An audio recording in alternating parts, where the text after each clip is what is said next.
think I'll just start by introducing you. We're very fortunate today to have two presenters, Dr. Martin Yang and Dr. Laurence Ducharme. And I think this is a bit of an update or a part two, because we had a first introduction to this exciting project a few months ago, last winter, and it's an anti-racism initiative aimed for psychiatry residents. And it was recently tested here at McGill. And so today we'll have an update of the project featuring some qualitative data. So we are very much looking forward to your presentation. Thank you. So I'm Martin Yang, and my co-presenter Laurence Ducharme is online. And thank you, Vincent, for inviting us back to share, as you said, an update, because as we'll get into the thick of it, but just as like a brief explanation is that we had this anti-racism workshop for psychiatry residents. We had a first round of questionnaires immediately after the workshop completion, which we had already presented and which we'll summarize. But what's really exciting about today's presentation is that we went back and collected more data 6 months after the workshop completion to see if there were lasting changes reported by the participants, which is very exciting. And so, but if you were already here last winter, I apologize for we'll repeat some of the background and some of the first part of the results, just so that everyone's on the same page.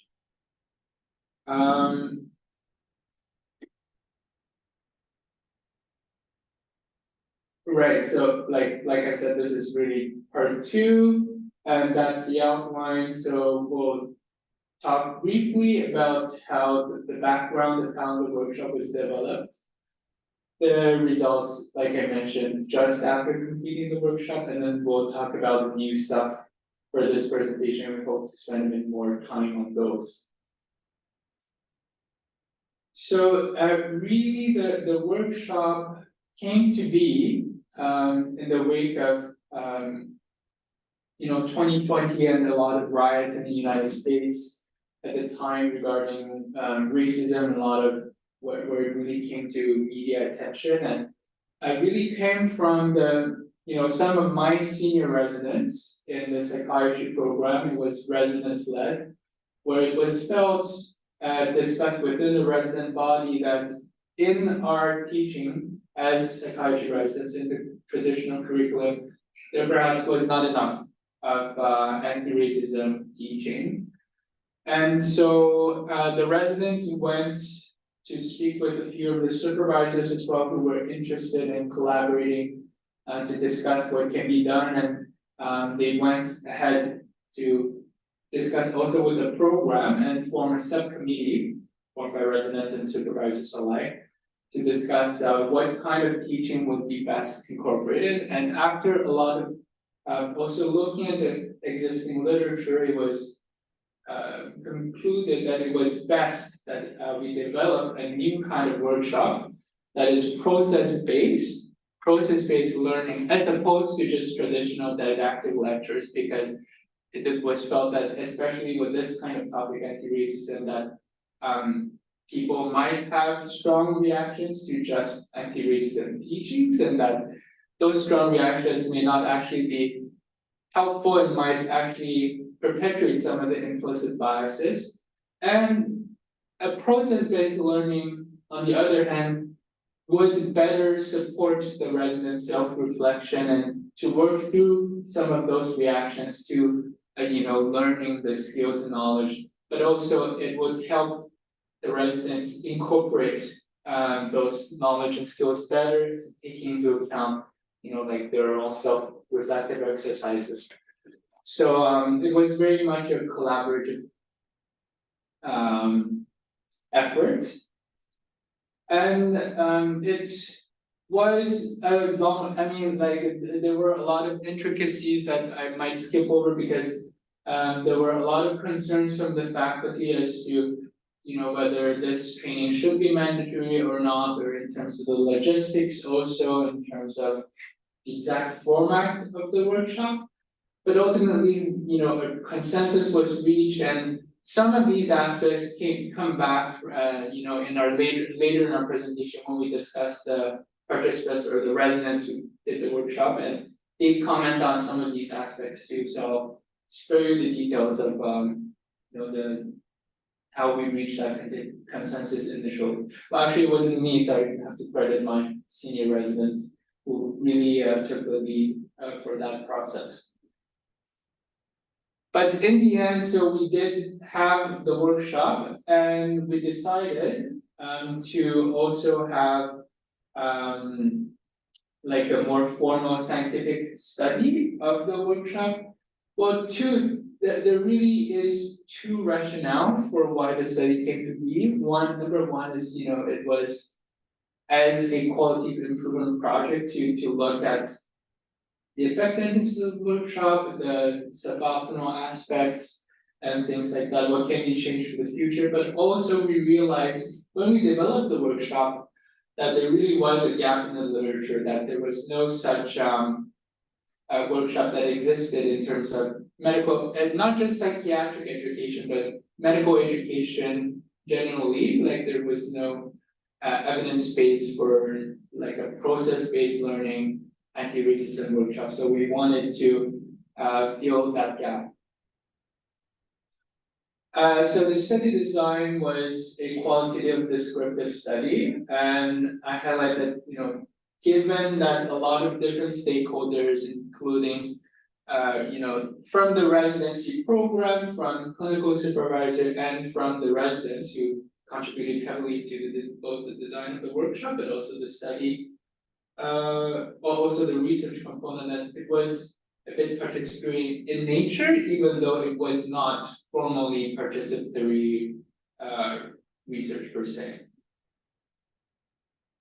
And so this is the overview of like the design and the workshop. So the workshop was targeted for a cohort of senior residents and McGill in psychiatry. It was led by two facilitators, Dr. Zoe Thomas, who's a psychiatrist, and Dr. Miranda Sanoko, who's a psychologist. They both one of them is still working at the Ducharme Hospital.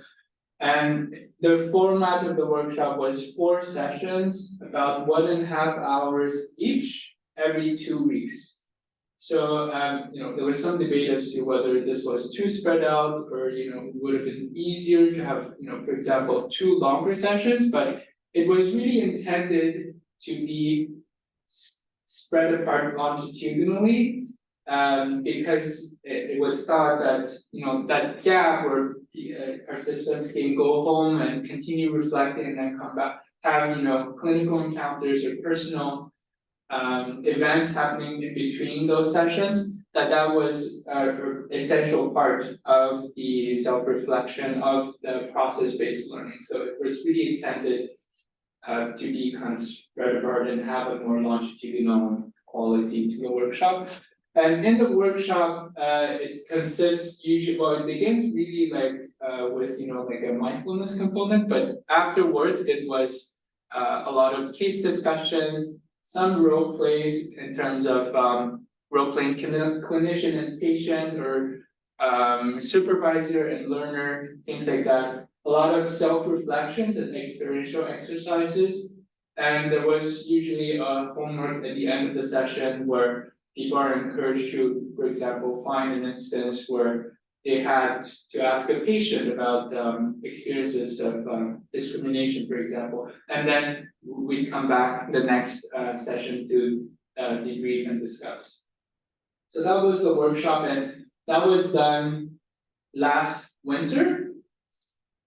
And well, a quick word on ethics, that it was approved, so we're not doing something wrong. And then immediately after the workshop completion, so this was at the end of last year, we distributed the first round of questionnaires to the participants, gathering social demographic data, but and also Likert skill questions, like from 1 to 5, did you find this workshop helpful, that kind of questions. But I think the meat of the data was really open-ended questions that people kind of developed more on their perspectives, experiences, feelings, thoughts about how the workshop went for them.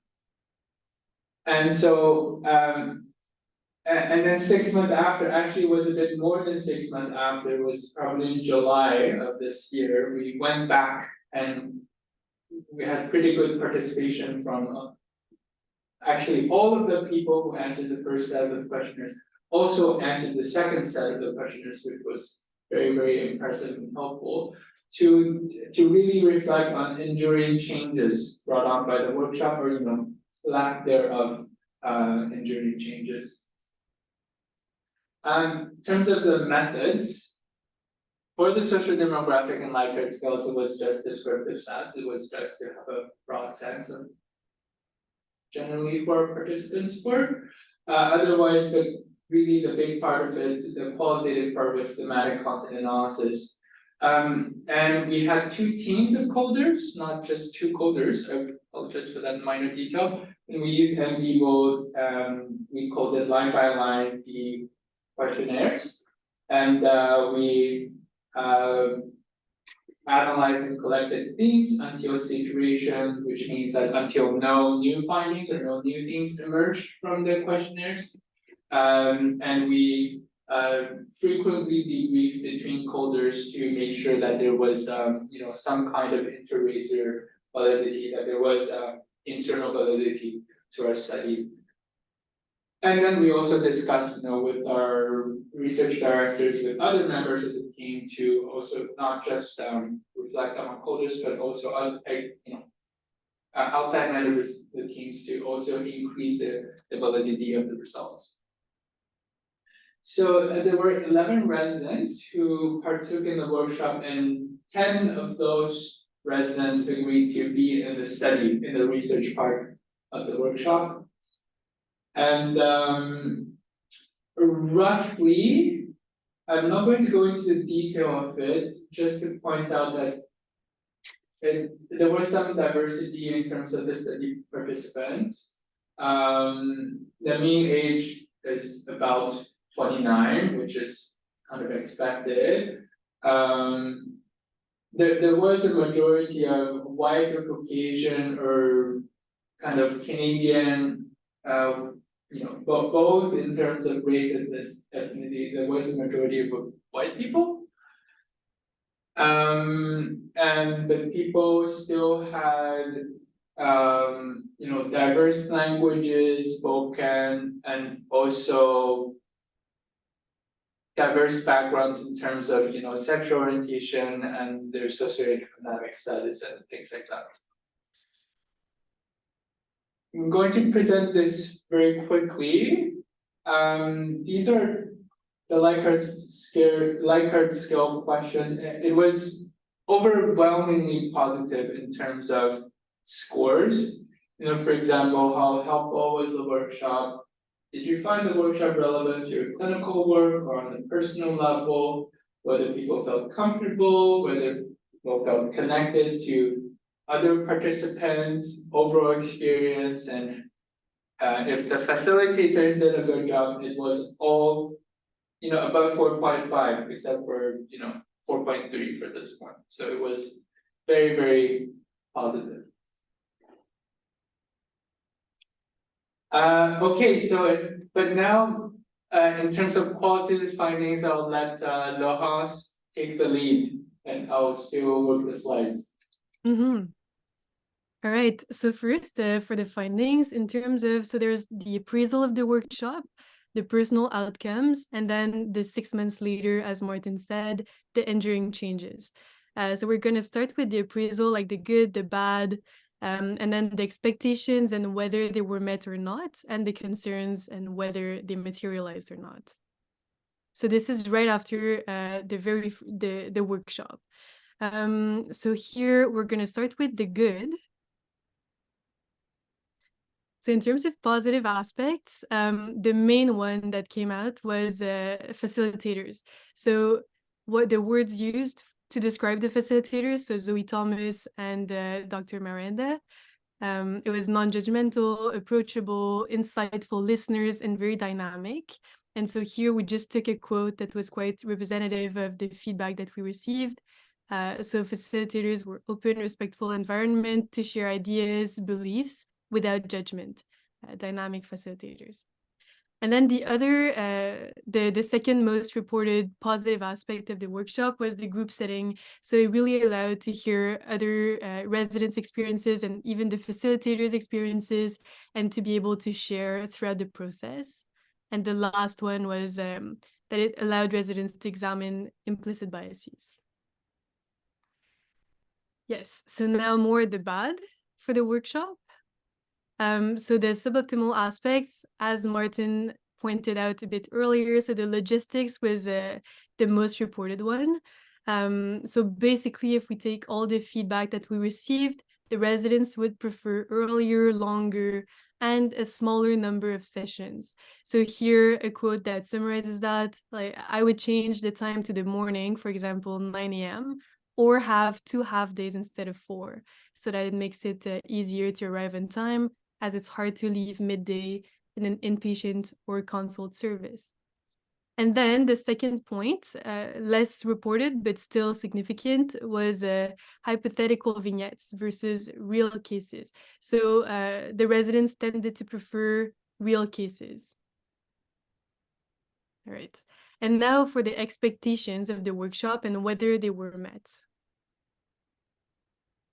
So the most frequently reported expectation was to have an increased awareness of oneself and one's biases. So here a quote to represent that: I hope I'll be more mindful about different experiences of discrimination in the workplace and be more proactive in calling them out. So then this leads us to the second point, which was mobilized energy for advocacy. And all expectations were met to a certain degree. So that's quite good. And then in terms of concerns and whether they materialized, so we separated it like related to the workshop and then related to oneself and their awareness. So first, related to the workshop, it was more regarding like logistics, like arriving late or speaking in a group setting, or then to be triggered or to become upset during the workshop.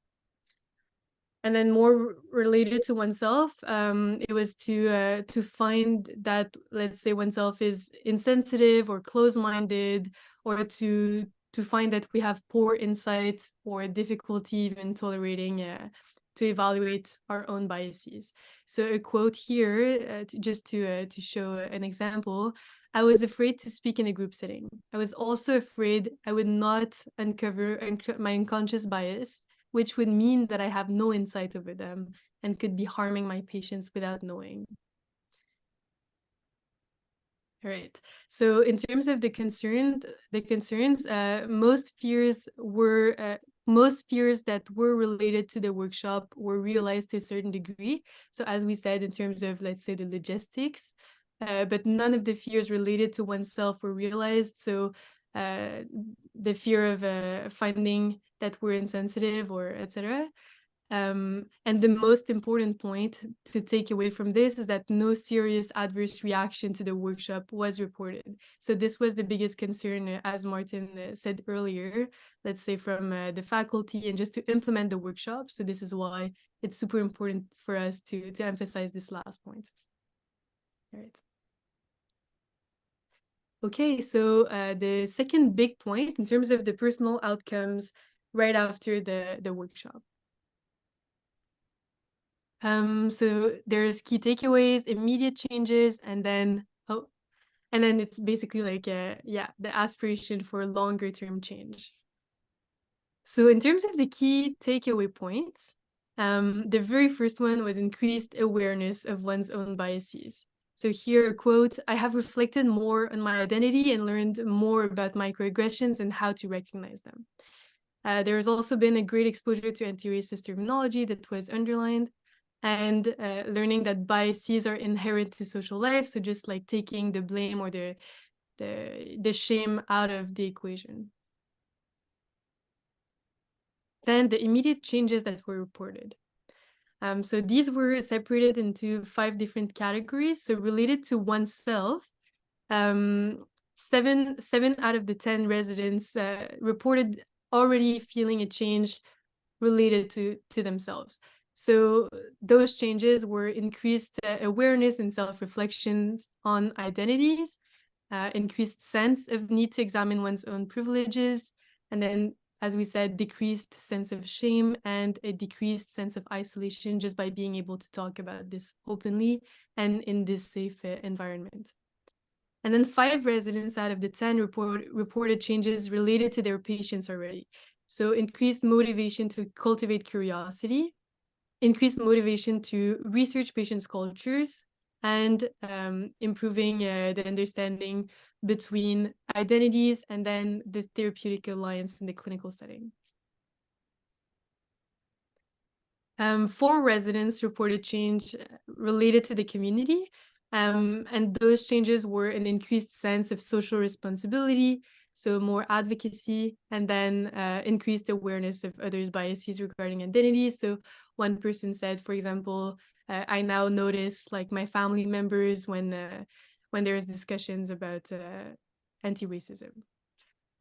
4 residents also reported changes related to their colleagues, so an improved connection to co-residents, and increased awareness to others' identities among the residents and colleagues, and then again the increased motivation to cultivate curiosity. And immediately after the workshop, no resident perceived changes with their clinical supervisors.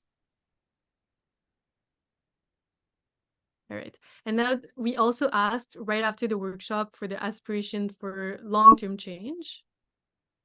So here, the residents reported basically a desire to notice identity factors that play into the countertransference, to screen for discriminations, increase their own self-reflection, avoid making microaggressions in all aspects of their lives, and then increased shared reflections with trusted colleagues and co-residents.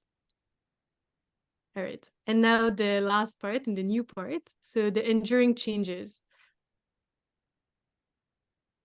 So here again, 3 subcategories: so cultivating awareness, taking action, and fostering exchanges. Okay, so for the first one, in terms of awareness, the most frequently reported was retained to question our own bias. So that's like the most frequently reported aspect that was retained 6 months after, basically. And otherwise, there's also the retained to pay attention to racism in the clinical setting, to be aware of microaggressions. It all is under the big category of like developing self-awareness. Then taking action, so the advocacy we were talking about in the previous part. So here, changes in behavior, that's our big category. And we see that the most frequently reported, so 9 residents reported a desire of curiosity to patients' experiences and intersectionalities. And then just to advocacy and take action against racism. So 5 residents reported that in this category. And the last thing is fostering exchanges. And so here, the most frequently reported one was with 5 residents, and it's exchange with colleagues about anti-racism. But then, this is the very good news, so 4 residents reported being able to have exchanges with supervisors, whereas in the previous, like right after the workshop, no residents had reported that. So we're happy about this particular finding.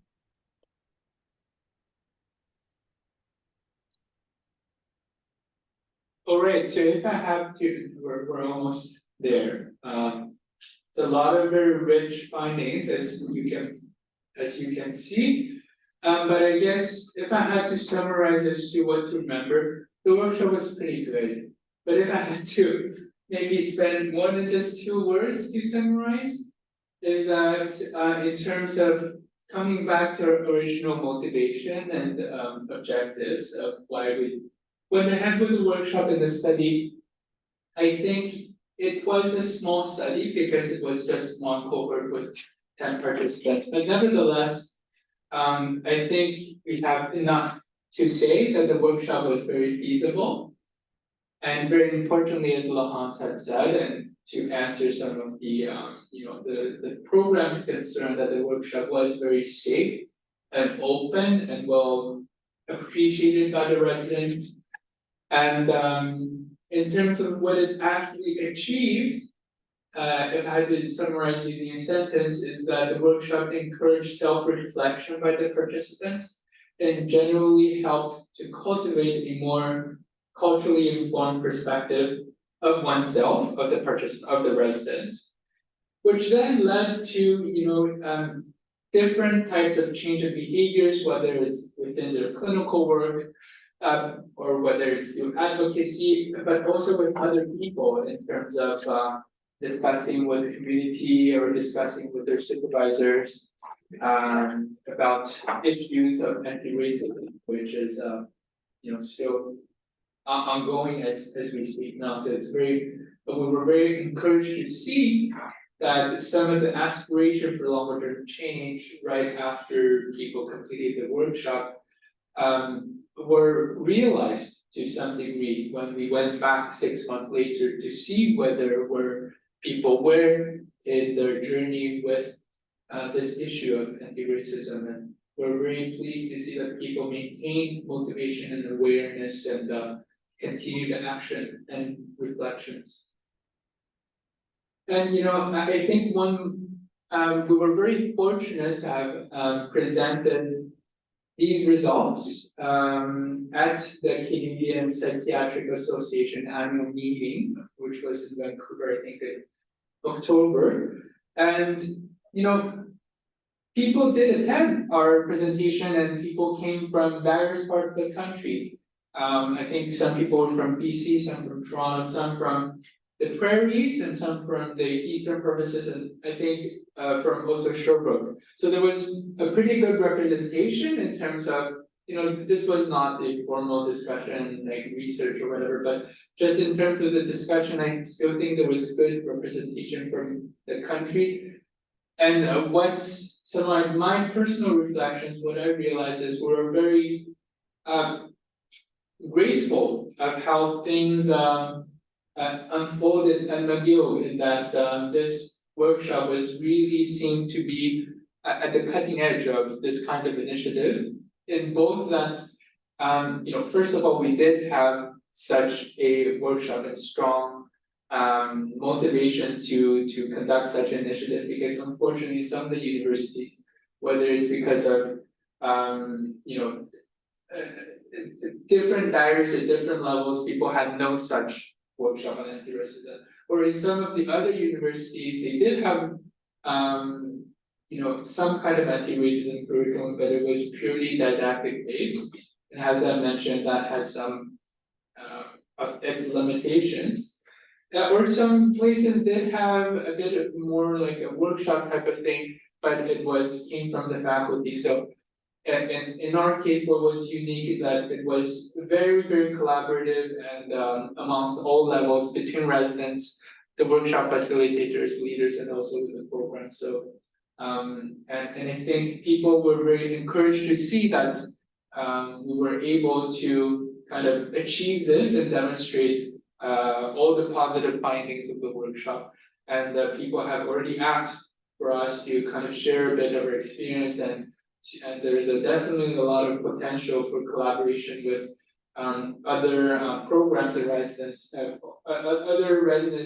psychiatry residency programs. But we also hope potentially that this, will cross specialties, because anti-racism, very, very salient in psychiatry, but it's very pervasive in medical care. So we hope that we will do more dissemination work to help spread this positive energy and to achieve lasting change, and ultimately, to lead to better outcomes for patients.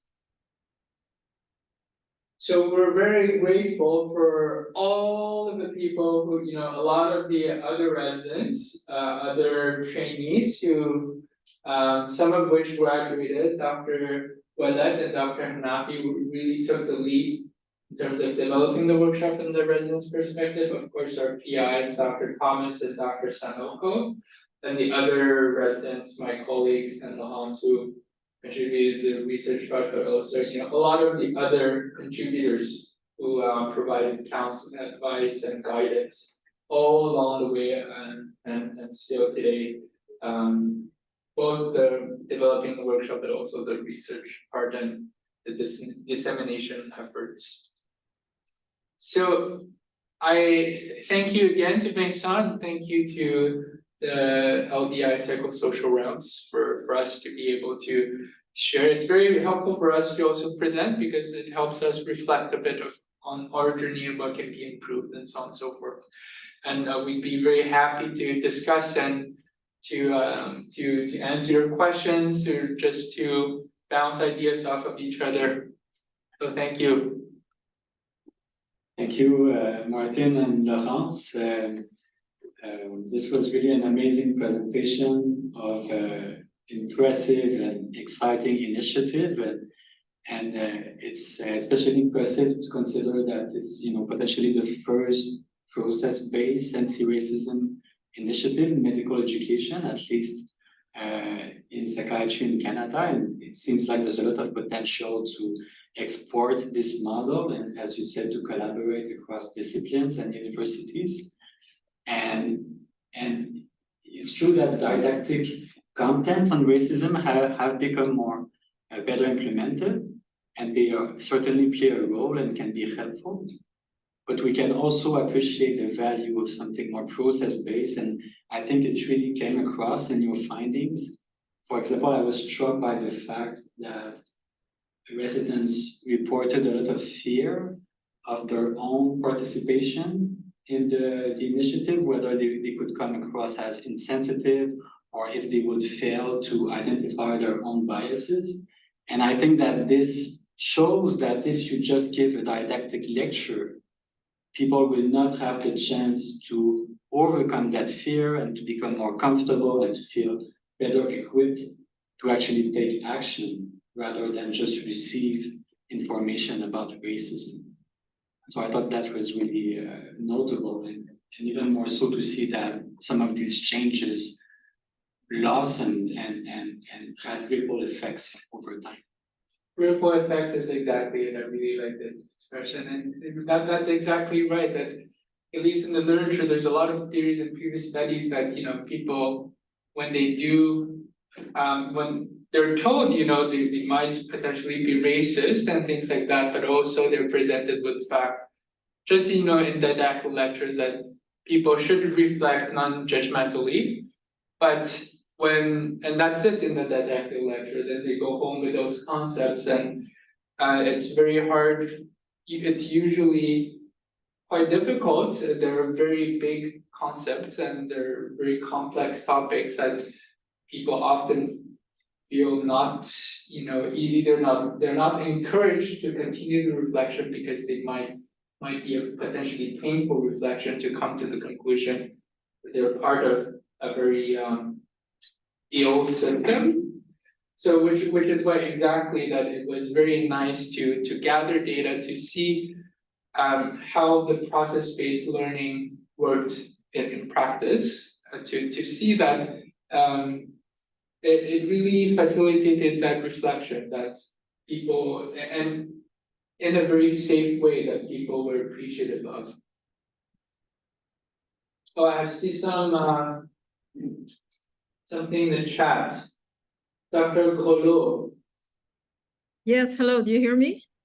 Yes, very well. Okay, great. Thank you so much for this presentation. It's very interesting.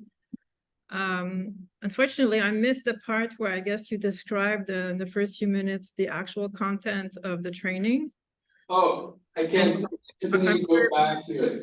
I'm sorry about that because I was in another meeting that went on late. I was just wondering if you addressed in the content the question of values Because 40 years ago, I was asked to do intercultural training for two CLSCs. One was in Montréal Nord with the Haitian community in the area of reproductive health, and the other one was in La Petite Bourgogne CLSC, where at the time, the clientele of the CLSC was very much coming from with the Caribbeans. Right. And what started as an intercultural workshop, especially in the Petite Bourgogne, ended up as a mediating between the community and the CLSC issues of experienced racism by the clients, and trying to work with the multidisciplinary team there to become more aware of microaggressions and how we could work together to change things, but also structural issues at the CLSC, so that the immigrants that came from the Caribbeans would feel more at ease and less microaggressed, let's say, from a racist perspective. So all this to say that what I thought was really useful at the time, and I don't know if you discussed that in your training, is that start to work before we address even racism or culture with identifying the values of the professionals or the clinicians. Like I asked them to make a list of their values and then make another list of their core values that they perceived as being non-negotiable. Mm-hmm.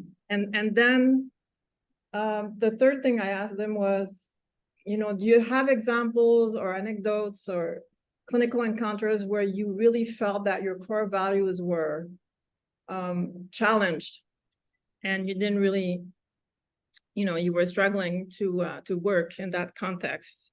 And that kind of started a dialogue that I thought was really useful at the time. And don't ask me why I decided to start with that, but I guess coming from anthropology, I was aware that, between different culture groups, there can be some value clashes. And so I was just wondering if you address the issue of value in your training, but values of clinicians. I think certainly it's as someone who's participating in the workshop as like participant this year, seeing firsthand how the workshop is done, in addition to having been on the research part, it's certainly a recurring theme that we ask of participants to question exactly, I think values, but also what they're actually doing in the moment and how that reflects some of the values that sometimes can be unconscious. Mm-hmm. And to question a lot of the assumptions that we make in clinical work, because a lot of times we do things with best intentions, but obviously a lot of the times it leads to conflict. So it's sort of unpacking that. I don't think we necessarily did the same exercise of sitting down and listing our values, but in every role play or every scenario or every kind of discussion we have, people are certainly encouraged to reflect and also to see things from a different perspective. It's a lot of that kind of work that we do in the workshop. Okay. Not sure if that helps answer your question. Mm-hmm. Yes, thank you. I think the role playing in the case discussions must have been really useful.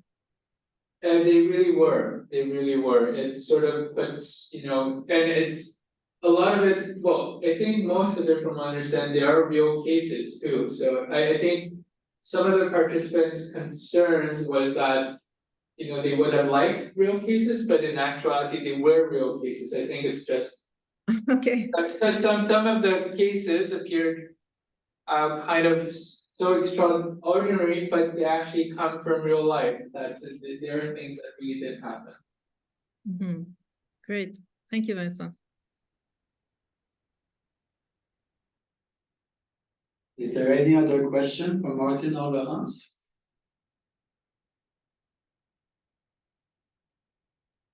in the meantime, I would just like to ask you to refresh our memory of what was the mindfulness component. Oh, right, so I think it was just at the beginning of each session, there was like a check-in, and at the end there was a checkout, so it was really just to allow patients, I mean, not patients, I mean participants, residents who arrived in the workshop, you know, rushing in for everyone to be to have like just 1 minute of mindful breathing or something along those lines, to just check in and to make sure that everyone's on the same page and on the same energy and ready to engage in. Also, at the end of the session, to have a checkout, to also like just be more in tune with, and to have a moment to process what has happened in the workshop. And I think that will both increase the, at least from my perspective, we didn't ask those questions in the research questionnaires, but I think it does increase the effectiveness of the workshop to allow people to engage or just to be more present and reflect on their own, even if they do not engage directly, but also at the very end to ensure that everyone is safe and is more in tune with their feelings, and it's also an opportunity to say that things might not be okay. I don't think that ever happened, but I think it's kind of an added cultural safety or element to the workshop that was helpful. Again, it's a really impressive intervention, all the more with its kind of multifaceted construction. And I hope that your crew has the chance to continue researching and delivering the intervention, and maybe even implementing it in other sites. That would be really tremendous. And so, I see a hand raised by Dr. Mayer. Oh, Yes, yeah, can you hear me okay? yes, very well. Hello. So, yeah, thanks again for this. It's been really encouraging to see this sort of progressing over time. I have a couple of very general questions really related to the larger context. Is there anything else in residency training that you guys are exposed to that involves a similar kind of process? That is, people coming together and having to deal with affectively charged material and maybe things that are personally challenging. I'm not clear to what extent other didactic or training sessions, you know, in other topics have any kind of, not necessarily content overlap, but process overlap in a sense.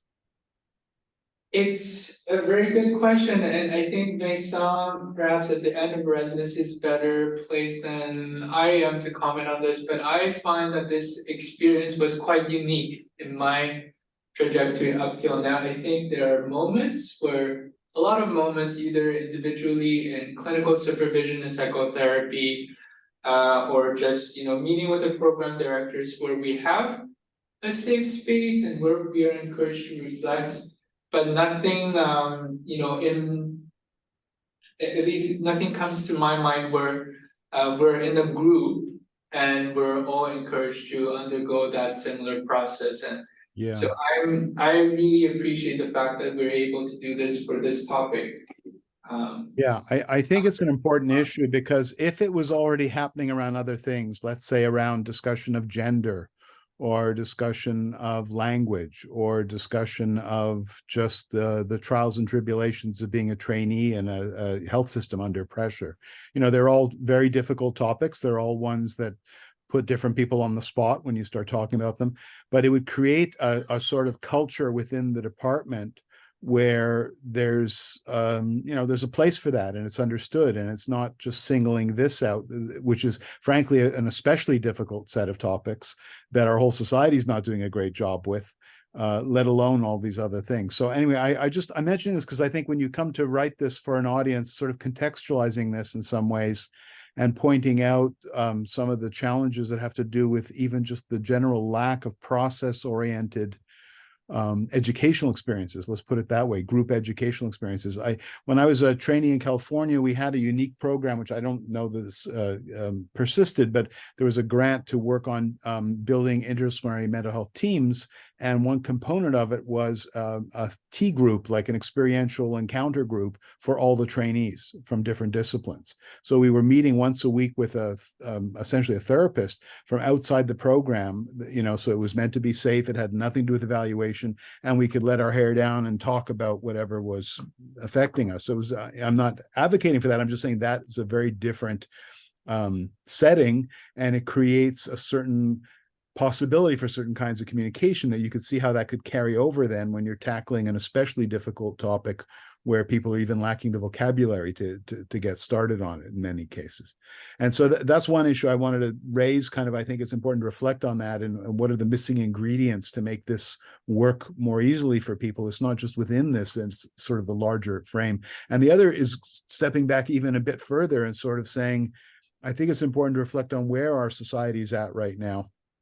And our society, meaning Canada, but meaning Quebec and meaning Montreal, how much are these things that people talk about in other venues and are able to or not able to, because I think that adds another burden on top of it. In other words, if this was a thing that was, in the newspapers every day, and people are providing ways of talking about this and telling different stories, it becomes much easier to add our own specific set of issues.